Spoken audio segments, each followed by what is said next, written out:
Hello, pharmacist and student pharmacist nation. My name is Mary Bradley, chair of your APHA-ASP National Policy Standing Committee. Welcome to the second episode of Off Script, an informative interview-based podcast series that encourages listeners to think outside of the prescription pad. The episode topics for Off Script are policy issues that members of the Academy said were important to them based on the resolutions that were passed in the 2017 APHA-ASP House of Delegates. The Policy Standing Committee was charged by the Resolutions Committee to provide additional education on two topics: prescription drug monitoring programs and pharmacy benefit managers, due to the clear interest in these two topics displayed in the drafted resolutions during the policy development process last year. During this podcast, we will hear about prescription drug monitoring programs from two hosts: Dr. Scott Pace, Executive Vice President and CEO of the Arkansas Pharmacists Association, and Sierra Woods, the APHA-ASP Policy Vice President of the University of Missouri Kansas City Columbia campus. Let's get started. As an introduction, Dr. Scott Pace is the current Executive Vice President and CEO of the Arkansas Pharmacists Association. Dr. Pace received his Doctor of Pharmacy from the University of Arkansas for Medical Sciences, followed by his Juris Doctorate from the University of Arkansas at Little Rock, William H. Bowen School of Law. Dr. Pace has served as the Associate Director of Professional Affairs for NCBA, Director of Evidence-Based Prescription Drug Program at the University of Arkansas for Medical Sciences, and Chief Operating Officer of the Arkansas Pharmacists Association. Currently, Dr. Pace serves as the Executive Vice President and CEO of the Arkansas Pharmacists Association and is a co-owner of his own independent pharmacy, Kavanaugh Pharmacy.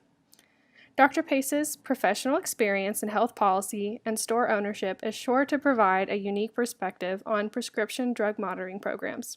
Let's transition to the interview to hear what he has to say. Today we are here with Scott Pace. He is going to give a small introduction to prescription drug monitoring programs. And we will go ahead and get started off with our first question being, what are prescription drug monitoring programs, Scott? Well, thanks for having me on your podcast, Mary. It's a pleasure to get to talk to student pharmacists around the state and the country. Well, prescription monitoring programs have been around for a number of years now, and they are a state-based system of keeping track of who prescribes and who receives controlled substances in all the states around the country. Excellent. So who exactly puts data into the PDMPs and who monitors that data? Yeah, so who monitors the data differs from state to state. In Arkansas, the Department of Health is the state entity that's responsible for maintaining the database and making sure that the data is reported correctly and that other providers have access to query the data. In Arkansas and other states, the pharmacist is the healthcare professional who inputs the data into the prescription monitoring program, and that can vary from state to state as well. Some states have near real-time reporting of the data. Some states, like Arkansas, currently do it weekly. And depending on how frequently a pharmacist is required to update the prescription data, depends on how new the data is for you to query to see where a patient got a prescription filled and who the prescriber was. All right. So is there variability among each state with which providers have access to this information? Yeah, and it's a great question.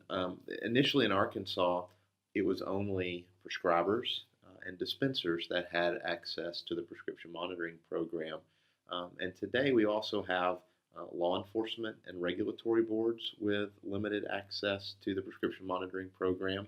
And the state of Arkansas also passed what they call delegate authority last legislative session to allow pharmacy technicians, pharmacy interns, people who work in prescribers' offices to be able to access it to assist in the workflow of those respective practices to make it more useful, but also to make it less burdensome on the providers. So what does PDMP usage look like on a national level? Well, today, 49 out of 50 states have statewide prescription monitoring programs. Missouri is the only state in the country that doesn't have a statewide PDMP. That's significant for us in Arkansas because they're obviously our border state to the north. But all the other states have an active and functional PDMP, and all the states also are now wrestling with interstate data sharing to obtain access to other states' PDMP data. So when you're querying an Arkansas database, for example, it's not just important to know if they got a prescription filled in Arkansas. We have Missouri and Oklahoma, Texas, Louisiana, Mississippi, Tennessee, all bordering us. And so it's important to know if they could have gotten a prescription filled in a border town. And so today, Arkansas has about 25 states that we're able to query data, but that's dependent upon the state laws in those other states and if they even allow the interstate sharing of data to occur. Well, makes sense. It would be very helpful if we were able to share that information. So, Scott, how do you use PDMPs in practice at your pharmacy?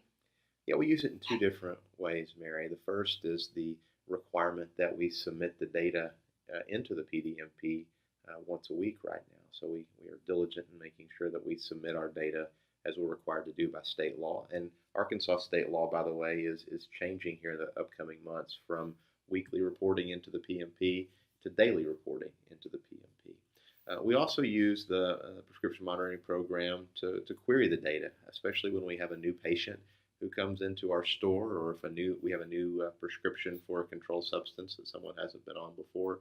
It's an opportunity for us to take a step back and look objectively inside the PDMP to see if there are any issues that alarm us, either concomitant use of other controlled substances that could cause an adverse event to the patient, or even sometimes you find doctor and pharmacy shopping, and it's a useful tool to find that. Definitely, I could see how it would be very helpful in practice. Speaking of it being helpful in practice, what future do you see for PDMPs in our practice as future pharmacists? Well, what I hope we see is a simplification of how the PDMP works and integrates into workflow. It's one thing in a busy pharmacy to be focused on accurately inputting a prescription, filling a prescription, checking the prescription, and counseling on a prescription. And so to step out of your normal workflow to check a prescription monitoring program, it doesn't flow. And so what we're encouraging pharmacy management systems to do is to integrate the prescription monitoring programs inside your pharmacy management system. And in fact, one pharmacy chain in the state of Arkansas, Kroger, has integrated the PDMP into their management system. So anytime you query a patient, it like for instance, if you're filling an amoxicillin prescription for a patient, Jane Doe's prescription monitoring program history comes up. So you don't have to leave your management system and go into a web browser to check the PDMP. It does it automatically in front of you. And we're hoping that more integration like that will happen, not just for pharmacists in our pharmacy management systems, but also for prescribers in their electronic health record systems. Yeah, I mean, that would be really helpful. I didn't know that was even on the horizon. So. Yeah, and today, over 40 states have PDMPs that are owned by the same company called Apris. And while many of you probably don't know Apris, you may know one of their other products called MethCheck, which is a tool at the point of sale for tracking pseudoephedrine purchases.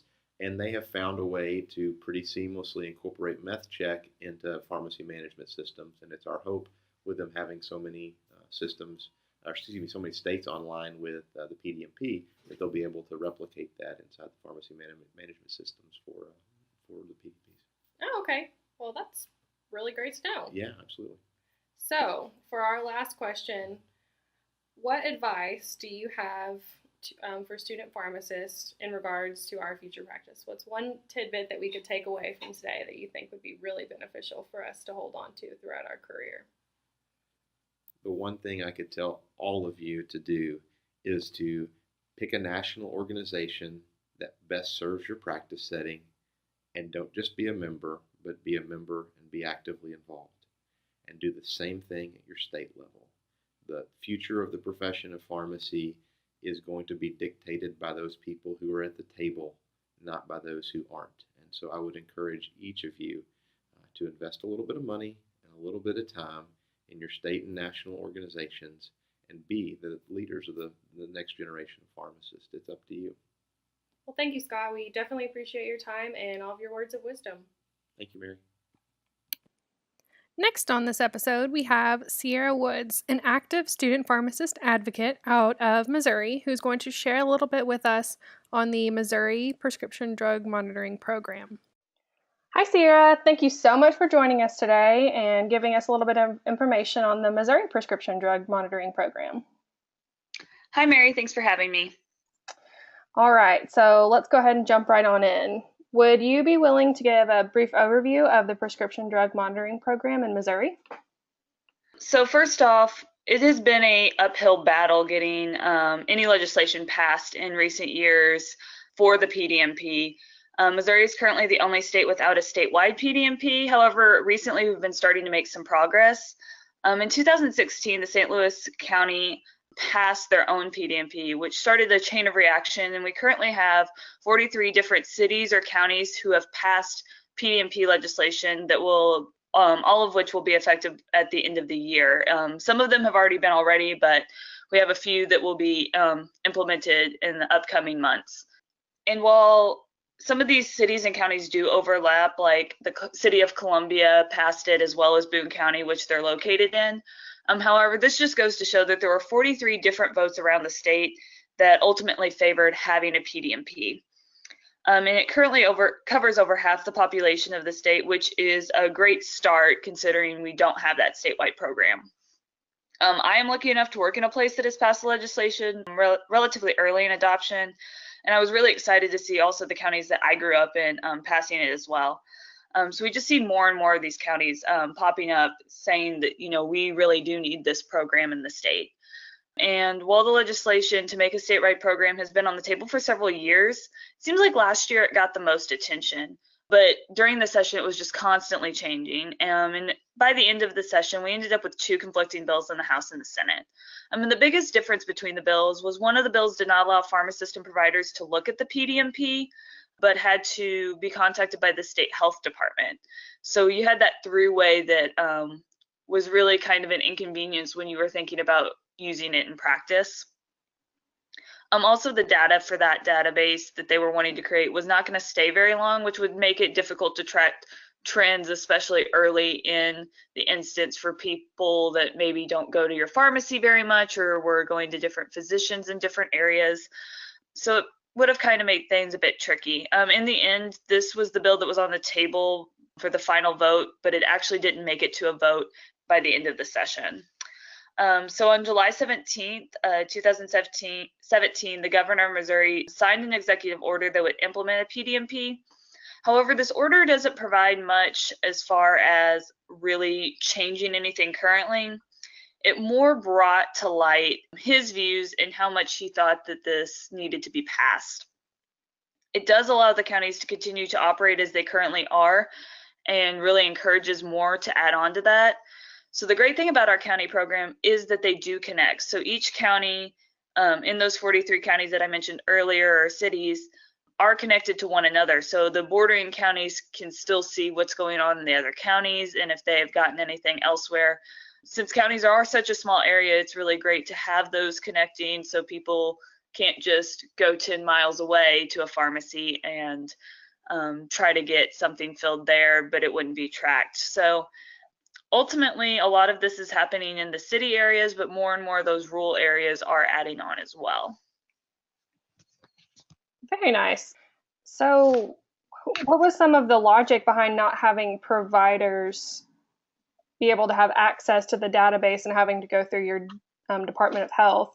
The person who proposed that legislation, what was their logic behind having providers go through that avenue?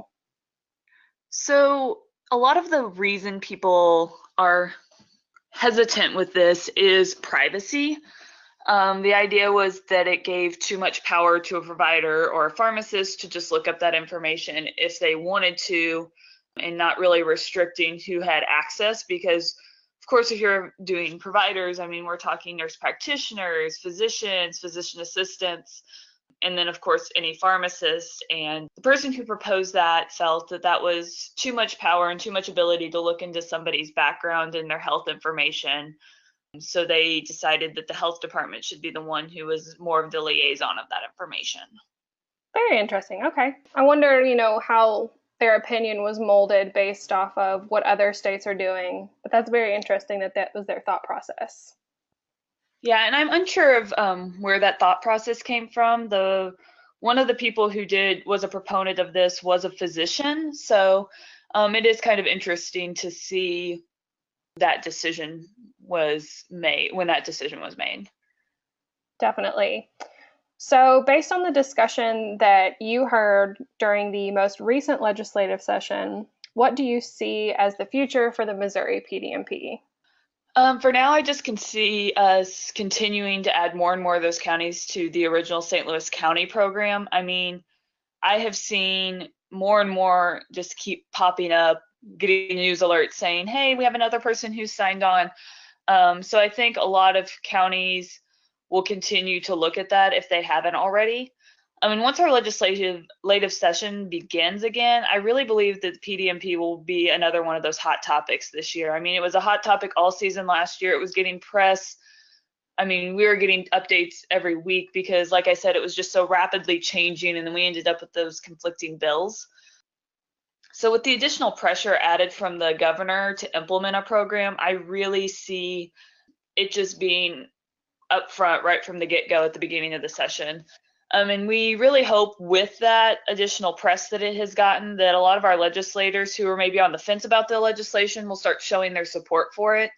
I think that kind of played a big role at the end, that there was just a lot of people who were really unsure. And I think part of it was because of those two bills. I mean, there was two totally different bills, different ideas going through at the end. And I think it was kind of confusing on what way that we should end up going. And I really think that we might end up with those conflicting bills again, but we really hope that we can come to some sort of compromise. I think one of it will be that time frame will have to be compromised. Some people wanted it really short, some people wanted it forever, and I think that there'll probably be some middle ground that'll have to be found there. In addition on who can see it, one of the things that had been discussed, and I don't think it had been discussed extensively, but has been discussed in the past, is making sure that there's some sort of training program that providers and pharmacists who are involved would have to go through in order to be able to access that information, and having some sort of monitoring to make sure people aren't using it inappropriately. Again, safety was a big concern of the legislators, and they actually were really concerned about which system they used, as far as, has this person ever had any information leaks before? Has this company that provides this had any red flags pop up in their past that maybe it's not the safest? So a lot of that compromise will really be making sure that it is safe. It's going to be less likely to have some sort of data breach, and really that time frame, which again goes back to, how much personal information is available at what time for somebody's health records. Really, our dream legislation would be allowing it to be stored for a longer period of time, long enough that you can see some trends, and would allow the providers and pharmacists to view the PDMP. I know many people were looking at almost a real-time system, but that's so expensive. We're really unsure of how that's going to go, because real-time systems just cost so much more than systems that maybe take a day or two for it to populate. And I do know that our Representative Holly Rudder and Senator David Schatz worked incredibly hard to make this legislation happen in the first place last year. And so I think they'll continue to do so in this next session. I know both of them have continued to really advocate for PDMPs and have been really talking to those counties who have been passing it. So it's nice to see those two, even off of this legislative session, continue to work towards making it happen this next year. And I just really believe ultimately that it will come up again, and some sort of compromise is going to really be required for this to pass. Definitely. Sarah, I really appreciate how much work you've put in as a student pharmacist and advocating for this legislation, and your level of involvement and knowledge on your prescription drug monitoring program in Missouri. And because of that, what advice do you have for other student pharmacists based on your experience in advocacy, and what do you have to say to encourage them to to do some good work on their part as well. So my best piece of advice is that advocating is all about our patients. Legislators don't want to know what this legislation will do for you as a pharmacist. I mean, yes, that's great. They do care. They do want to know that. But ultimately, they want to know how this will impact our patients. These are the people they are representing. These are the people that voted for them. And those are the people that they really want to see benefit from any legislation that they are going to support. So my best advice for that is to always focus on the patient and the benefit that the legislation will provide them. It was pretty easy for Missouri PDMP whenever you talk to a legislator or write a letter to them to tell them how important it is. For me, it was at least seeing different patients that I had over the years.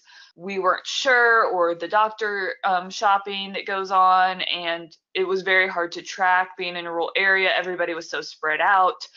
So for me, it was pretty easy to talk about that. And if you don't have, maybe that experience, if you have a personal story from a family member or patient, or maybe a patient of somebody else that you knew that was really impacted by something that this legislation can prevent, I think those are all really good things to bring up to a legislator. I mean, ultimately, they're people too. They really do want to see people do well in the future. And if you can find a legislative piece that is going to help them and make a better future for those people, a lot of people will be willing to listen to those stories that you bring to them. My other advice would always to be come prepared. As Mary mentioned earlier, I do know a lot about this system, but a lot of it comes from the fact that I really did want to advocate for it, and I wanted to talk to legislators, and I wanted to be able to tell my fellow students as a policy vice president, I felt that it was my job to tell them what was going on and keeping them updated. So a lot of it was, making calls to the Missouri Pharmacy Association and talking with them to see what was going on, or getting online and finding, the updates that were going on. So if you really are wanting to advocate for a bill and you're very passionate about it, it does take some back work. I promise you, even though this bill failed, I know that it was so rewarding, because the other thing is to be persistent. A lot of bills will take several years to pass to gain that support that it needs to really move forward. And you can work so hard. I know I did this last year, and the bill fails. And you have to think of it as you've laid a lot of groundwork for that year. And so really using that groundwork that you've laid to expand the next year is great, because you've already talked to some of these people. Some of them may now support it, or if they don't, they will recognize you when you come in and speak to them again, or send them another letter or phone call or whatever you do. These people will recognize you, and they'll be like, this person is very passionate. It wasn't just a one-time instance where I saw them. They're continuing to advocate for this. They're continuing to show me that this is important to their patients.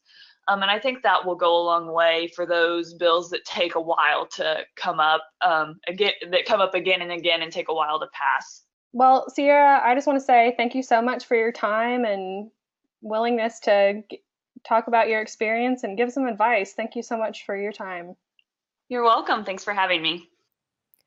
On this episode of Off Script, we have heard two very different perspectives on prescription drug monitoring programs.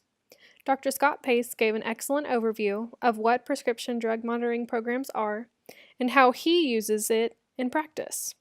And Sierra got us up to speed on what's happening in Missouri.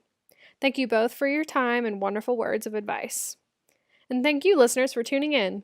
The Policy Standing Committee hopes you enjoyed this podcast and that you take a few moments each day to think outside of the prescription pad.